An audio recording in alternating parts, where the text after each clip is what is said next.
pernah dia lakukan sebelumnya, macam jalan-jalan keluar kota, hangout ke klub malam dan lain sebagainya. Pokoknya di sini tuh kehadiran teman-teman barunya si Jema ini ngebikin hidupnya Jema lebih berwarna lagi lah, Wak. Nah, di sisi lain melihat Jema ini bergaul dengan anak-anak yang lebih muda, Su di sini sama sekali nggak khawatir, Wak. Dia malah mikir, udahlah nggak apa-apa lah Jema main sama mereka.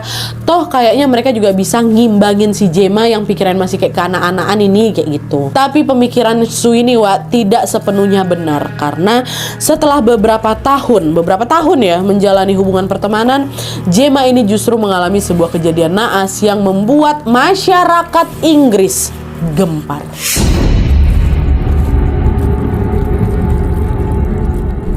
Jadi pada tanggal 9 Agustus 2010, kepolisian wilayah Rugby menerima telepon dari seorang laki-laki yang tidak dikenal. Nah, laki-laki itu bilang, "Pak polisi, barusan pas saya lagi jogging, saya ngeliat ada sepasang kaki, Pak, tergeletak di rumput. Saya khawatir tuh jasad orang, Pak, tapi saya nggak berani ngecek. Bapak aja lah pergi ngecek ya," kata si laki-laki ini. "Oh, baik Mas, makasih informasinya. Di mana lokasinya?" Dikasih tahu lah ini sama si orang ini kan dah. Pergilah polisi ke sana. Sesampainya di sana, Wak, polisi melihat betulan ada jasad seorang wanita dalam kondisi yang sudah mengenaskan. Jasad itu dalam keadaan tertelungkup, tidak memakai busana, dan ada banyak sekali luka-luka di tubuhnya. Dan setelah posisi jasad itu dibalik, kan tadi terkelungkup kan, dibalik, polisi makin kaget lagi karena wajahnya si jasad itu udah menghitam, udah nggak bisa lagi dikenali. Tapi walaupun kayak gitu, polisi notice kalau ada beberapa jejak sepatu di wajahnya jasad itu, di wajah, bukan di sekitar, di wajah. Dan hal itu yang menandakan kalau wajah korban ini habis diinjak-injak sama orang. Nah, dengan adanya penemuan itu, polisi menyimpulkan bahwa jasad itu sudah pasti korban tindak penghilangan nyawa. Tanpa membuang waktu lagi, polisi pun segera langsung membawa jasad itu ke rumah sakit untuk dicari tahu ini identitasnya siapa nih ya kan. Nah, setelah dilakukan otopsi, akhirnya diketahuilah bahwa jasad itulah dia si Jema Heather, Jema meninggal dengan keadaan kayak gitu, Dan baru setelah mengantongi identitas Jema, polisi langsung menghubungi keluarga Jema dan langsung menyampaikan berita duka itu. Waktu dengar si Jema tewas, apa nggak shock itu keluarga, langsung histeris mereka sempat nggak percaya karena baru beberapa hari yang lalu kami masih kontakan baik-baik aja kok sama Jema, kok sekarang dalam keadaan kayak gini, Pak, kayak gitu. Nah, kematian Jema ini juga tentunya membuat pihak keluarga dirundung duka yang sangat dalam, bahkan masyarakat juga, Selain mengabarkan berita tentang tewasnya Jema, saat itu polisi juga memulai penyelidikan besar-besaran untuk mencari tahu siapa pelaku biadab kematian si Jema ini kan. Nah, langkah pertama yang dilakukan sama polisi untuk mencari si pelaku ini adalah dengan menanyai keluarga Jema. "Ibu, kira-kira ada nggak, Bu, yang kalian curigai sebagai pelaku di balik tewasnya Jema ini, Bu?" kata si polisi kan. "Kayak nggak ada lah, Pak. Jema tuh anaknya baik, dia nggak pernah neko-neko. Tapi, akhir-akhir ini dia tuh memang lagi sering main sama kawan-kawan satu gengnya, Pak. Selama dia hidup, baru inilah dia punya kawan geng. Cobalah Bapak tanya aja ke kawan-kawan itu, pasti mereka tahu sesuatu. Ini secara kan kawan gengnya si Jema kan, kata si Su ke polisi. Nah, adalah tuh akhirnya setelah mendapatkan informasi itu, polisi segera langsung melakukan proses penyelidikan. Tapi mereka ini belum langsung menginterogasi gengnya si Jema, which is Chantel sama kawan-kawannya. Polisi lebih dulu mencari petunjuk di sekitar apartemennya Chantel, ke rumah salah satu gengnya. Polisi sengaja melakukan hal itu untuk tahu apakah Chantel dan kawan-kawannya ini betulan terlibat nggak sama kasus tewasnya si Jema ini kan.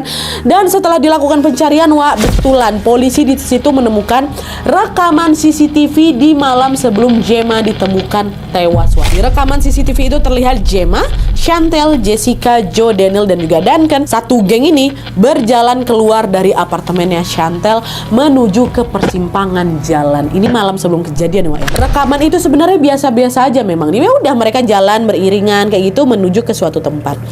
Tapi nggak lama kemudian polisi ini notice ada sesuatu yang nggak biasa dari pandangan CCTV itu. Di situ Jema tampak berjalan lemas gitu dan berada di posisi paling belakang di antara mereka berlima.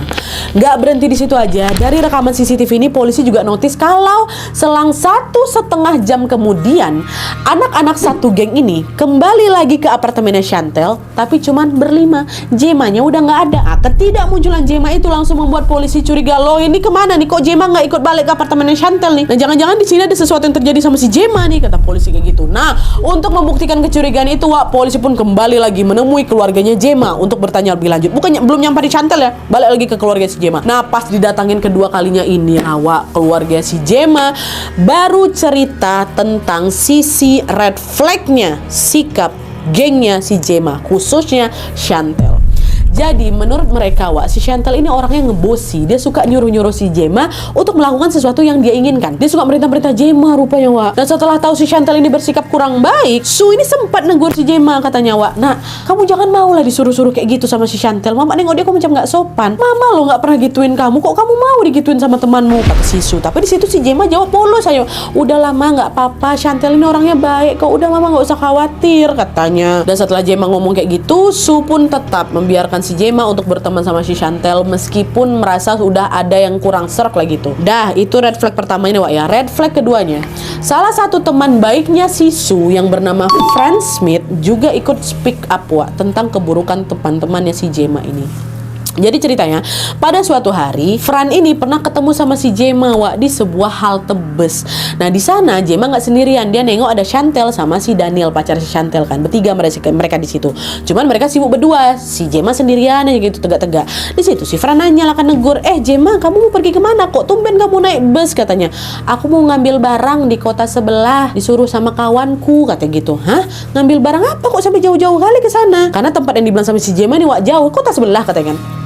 Terus dengan polosnya, Wak, si Gemma bilang, "Aku mau ngambil barang di supermarket, tapi harus diam-diam biar nggak ketahuan sama penjaga supermarket," katanya kayak gitu. "Hah? Maksud kamu nyuri? Kamu disuruh nyuri? Jangan mau lah, nanti kamu yang kena masalah. Udah nggak usah lagi pergi ke sana," kata itu. "Nggak bisa, Tante. Aku harus nurutin mereka. Kalau nggak nanti bisa-bisa mereka ngejauhin aku. Nanti mereka nggak mau teman lagi sama aku," kata si Gemma kayak gitu. Nah, mendengar jawaban itu, Fran di sana tetap berusaha membujuk si Gemma, Wak, supaya membatalkan, dia mau nyuri anak ini. Tapi sayangnya Gemma nggak bisa dipujuk dan dia tetap melakukan rencana pencurian itu. Rencana pencurian dimaksud di situ, Gemma ini bukan ngerampok atau gimana, Wak, ya, tapi dia ini bakal ngambil sesuatu barang di supermarket, abis itu nanti dia sembunyikan gitu di balik bajunya. Itu dilakukan, disuruh siapa? Disuruh kawannya. Nah, selain rencana pencurian, Wak, Fran ini juga pernah cerita ke polisi kalau selama ini Gemma ini cuma dimanfaatkan aja, Pak, sama kawan-kawan segengnya itu. Dimanipulasi dia tuh, Pak. Jadi ternyata, Wak, setiap kali Gemma ini kan, Gemma dapat uang tunjangan kan dari pemerintah. Nah, setiap kali dia dapat uang itu, teman-teman ini selalu memaksa si Gemma untuk membelikan barang-barang yang mereka inginkan. Aku beli ini ya, aku beli itu ya, Gemma aku mau ini mau itu, kayak gitu. Dan lagi-lagi karena Gemma ini orangnya kan polos sekali kan, Wak, dia pun rela membelikan apapun yang mereka mau. Nah, selain mendapatkan keterangan dari Fran dan juga keluarganya si Gemma ini, Wak, polisi semakin yakin lagi kalau Chantel dan juga kawan-kawannya pasti terlibat dalam kasus kematiannya Gemma. Nah, untuk memastikan dugaan itu, barulah di sini polisi memanggil mereka untuk diinterogasi. Panggil ini semua berlima ini kan. Dan pas lagi diinterogasi, Wak, mereka berlima ini menunjukkan berbagai sikap janggal yang mencurigakan. Kejanggalan itulah yang nantinya menjadi titik terang dari misteri tewasnya Gemma.